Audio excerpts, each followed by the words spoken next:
관세음보살, 국내외 시청자 여러분 반갑습니다. 우리 유튜브 불교대학은 불자들의 수준을 높이는 불교 정통 채널입니다. 불자로서의 자부심과 큰 성취 있으시길 기도 축원드리며 주위에 공유와 구독, 포교 부탁드립니다. 오늘 제가 제시하는 한자성어는 대사대사입니다. 큰 생각이 큰일 한다. 앞에 자막을 좀 잘 보시기 바랍니다. 대사대사, 큰 생각이 큰일 한다. 오늘은 단문단답 시간입니다. 첫 번째 질문입니다. 어머니가 돌아가셔서 매장하였습니다.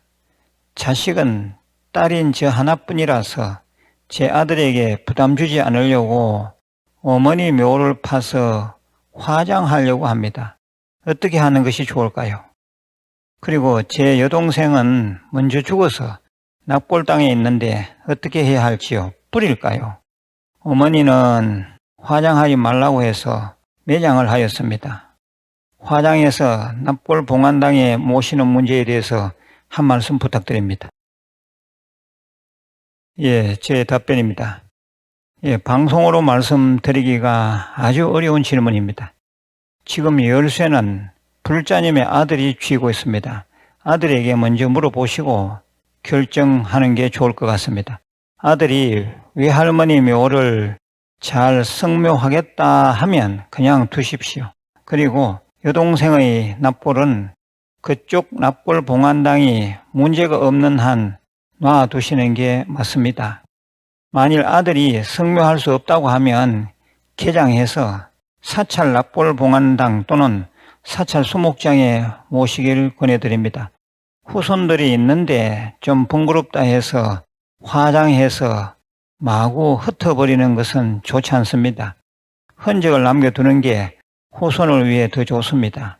그리고 납골 봉안당에 모시는 것을 탐탁지 않게 생각하는 분들도 있는데 그것은 유교적 사고방식입니다.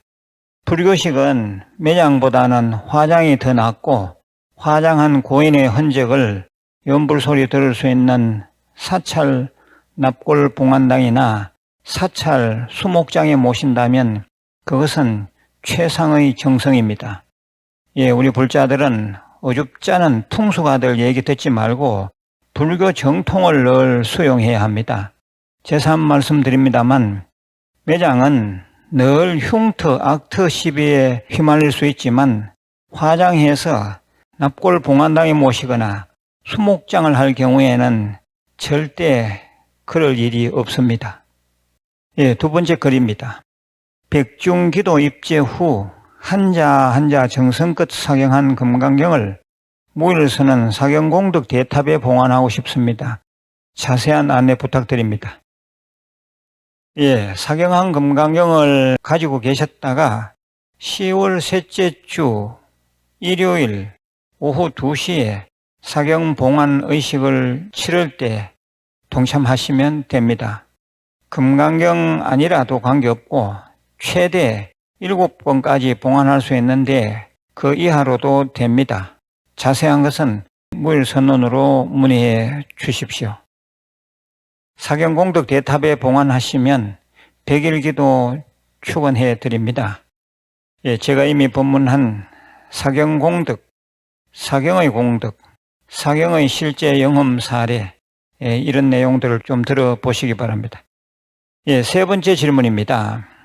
12연기에 대해서 법문 듣고 싶습니다. 스님 법문을 아침 저녁으로 1시간씩 꼭 듣고 익히고 있는 불자입니다. 스님 법문이 저에게 큰 도움이 됩니다. 이름 옆에 표시를 보니 멤버십 회원이군요. 9월 중순부터 반야심경 강의가 나가는데 그때 12연기에 대해서 자세히 들을 수 있는 기회가 있습니다.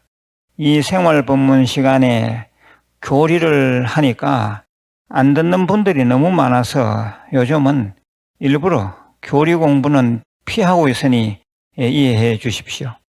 우리 시청자 불자님들께서 좀 더 깊이 있고 체계적인 경영 공부를 하시려면 꼭 멤버십 제도에 가입하시기 바랍니다.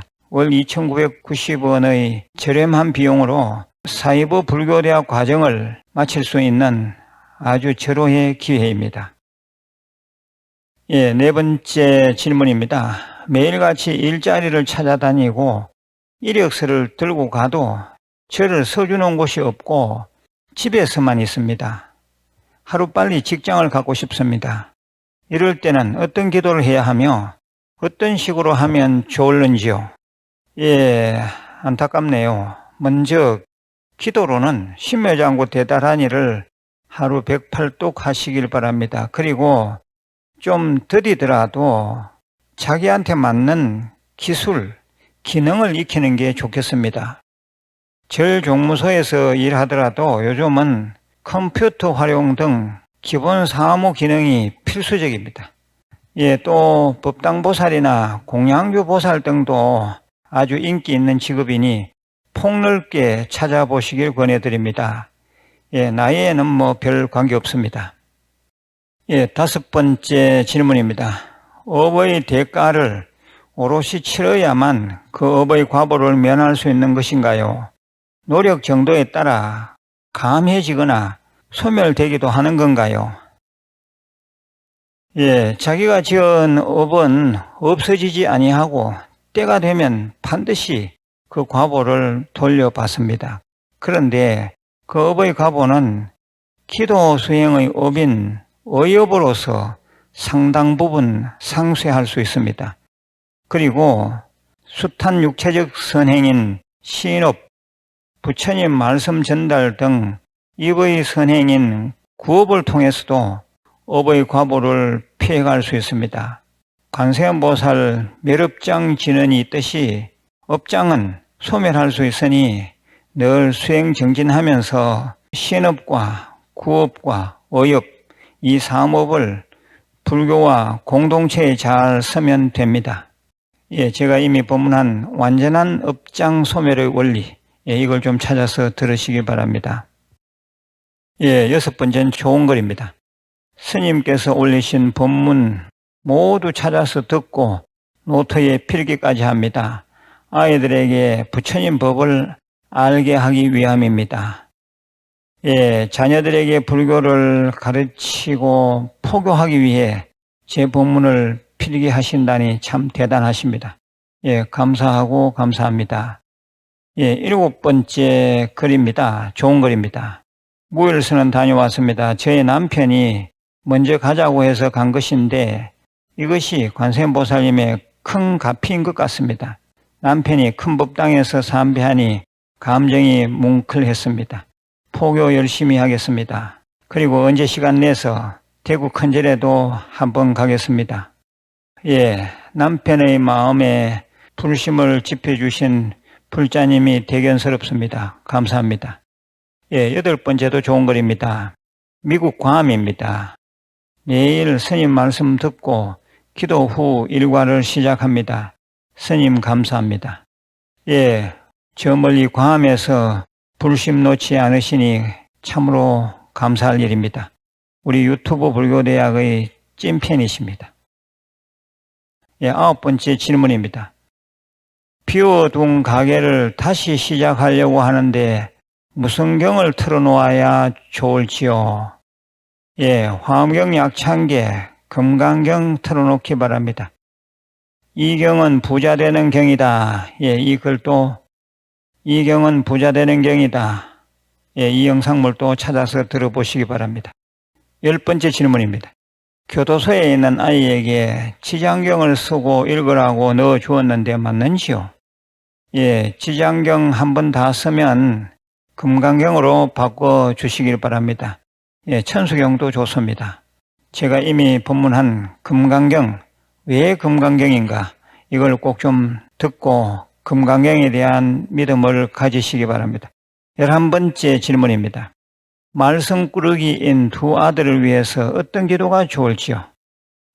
관세음보살 부르는 관음정금 기도 많이 하시고 끝에 불설 소재 길상다란이 33독 하시기 바랍니다. 제가 이미 본문한 어머니의 기도를 꼭 좀 찾아서 들으시기 바랍니다. 12번째 질문입니다. 살고 싶지 않았는데 스님 본문 듣고 살아갈 용기가 생겼습니다.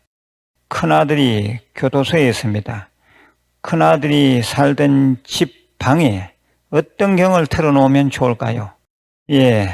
금강경, 관음정건 좀 많이 틀어주시길 바랍니다. 용기 잃지 말고 열심히 기도 정진하시길 바랍니다. 13번째 질문입니다.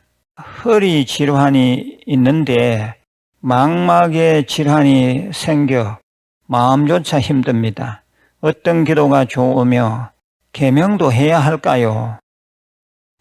병원 치료를 꾸준히 하시면서 지금처럼 기도하십시오. 대다라니 금강경 관음정건 끝에 7불열의 멸죄 진언을 하루 꼭 33번 외우십시오. 쓰는 것도 괜찮습니다. 어느 분이 계명도 하라고 했다는데 그런 말을 들으셔서 기분이 찝찝하면 계명하는 것도 삶의 한 방편이 됩니다. 저희절 종무소에 접수하시면 됩니다. 몸의 병은 마음이 건강하면 얼마든지 회복할 수 있습니다. 기도를 꾸준히 하시기 바랍니다. 14번째 질문입니다. 방생에 대한 팩스 질문입니다. 간단히 아울러서 답변 드리겠습니다. 방생하는 데는 꼭 스님이 없어도 됩니다. 개인적으로 방생을 해도 되는데 정식 절차는 제가 쓴 의식집인 불교의범의 방생편을 읽으시면 됩니다. 더 간단하게 하시려면 천수경하고 관음정건 하면서 물고기를 놔주면 됩니다. 그리고 간단히 발음문하고 끝에 반야심경 외우시면 됩니다. 15번째 창원에서 온 편지 질문입니다. 간단히 제가 전체 뭉쳐서 답변 드립니다. 지금 조상 위패를 모셔놓은 사찰과 스님을 잘못 만난 것 같습니다. 그런데 위패를 모셔놓았다 해서 끄달리실 이유가 없습니다. 지금이라도 정법도량을 찾으시길 바랍니다. 그절 스님이 부부 사이도 아주 안 좋다는 식으로 언급했다고 하셨는데 지금처럼 부부가 다 열심히 기도하시면 병연해로할 수 있습니다. 기도는 무지 많이 하시는 편입니다. 아들도 액살풀이를 해야 한다고 말했다 하셨는데 그것이 마음에 걸리면 정법도량의 바른 스님에게 마을상좌, 유발상좌로 인연 지어주면 됩니다. 크게 염려되어서 다시 말씀드립니다. 절에 다니시다가 말도 안 되는 이야기로 사주를 들먹이며 불안하게 하거나 액살풀이 등 무속인 비슷한 소리를 하는 스님들이 있다면 아주 조심하고 경계해야 합니다. 인연을 끊을 일입니다. 그런 스님은 옳은 스님이 아니며 그 법도 정법이 아닙니다. 절에 다니면서도 늘 깨어 있어야 합니다. 제가 이미 본문한 그 사람 다음 생에 또 만나고 싶은가, 또 마을 상좌, 유발 상좌, 또 아이 팔아주라는데, 또 부처님 좋은 기운을 받으려면 이런 내용들을 꼭 찾아서 들으셔서 그 신심을 굳건하게 하시길 바랍니다. 오늘 내용도 아주 많았습니다. 편지, 댓글, 팩스 등 여러 경로를 통해서 질문이 들어왔는데 중복 질문이 많았습니다. 그래서 중복 질문은 뺀 것이 많습니다. 그리고 또 좋은 이야기, 가피 이야기도 많았는데 너무 많아서 제가 좀 뺐습니다. 이 단문단답 시간이 조금 부족한 것 같기도 한데요. 그래도 이 시간을 좀 많이 활용하시길 바랍니다. 자기가 올린 질문이 채택되지 않은 경우에는 이 앞쪽에 단문단답을 전체 시간 내에서 하루에 몇 개씩 쭉 보시다 보면 거기에 답이 있다는 걸 느끼게 될 것입니다. 늘 건강하시고 내일 다시 뵙겠습니다. 관세음보살